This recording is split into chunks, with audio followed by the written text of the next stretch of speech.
बारिश बहुत तेज हो रही थी। घर के सहन में रखे बर्तन बारिश के पानी से भर चुके थे और नाजिया भीगे कपड़ों में खामोशी से कपड़े उठा रही थी।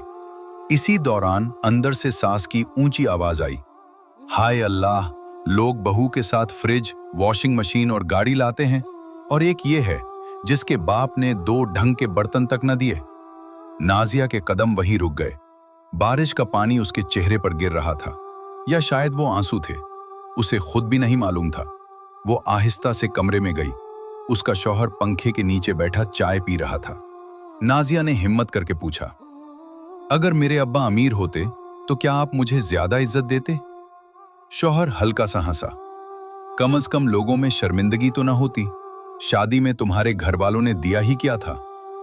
ये अल्फाज नाजिया के दिल में तीर की तरह उतर गए, क्योंकि उसके अब्बा ने वाकई कुछ नहीं दिया था, सिवाय अपनी पूरी जिंदगी की कमाई से उसे पढ़ाने के।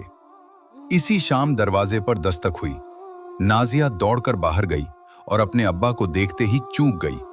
उनके कपड़े बारिश से भीगे हुए थे, हाथ में पुराना सा बैग था। सास ने तंजिया लहजे में कहा, भाई साहब, अब क्या लाए हैं? अब्बा ने खामोशी से बैग खोला और एक फाइल निकालकर नाजिया के हाथ में दे दी। नाजिया ने जैसे ही फाइल खोली, उसके हाथ कांपने लगे। वो सरकारी नौकरी का अपॉइंटमेंट लेटर था। नाजिया हैरत से अपने अब्बा को देखने लगी। अब्बा की आवाज भरा गई, बेटी, मैं तुम्हें जहेज में सोना नहीं दे सका, लेकिन इतनी तालीम जरूर दी है कि तुम कभी किसी के सामने हाथ न फैलाओ। कमरे में मुकम्मल खामोशी छा गई। शौहर नजरें झुका चुका था और सास पहली बार बेआवाज खड़ी थी। नाजिया रोते हुए अपने अब्बा के कदमों में बैठ गई। अब्बा, आप दुनिया के सबसे अमीर इंसान हैं।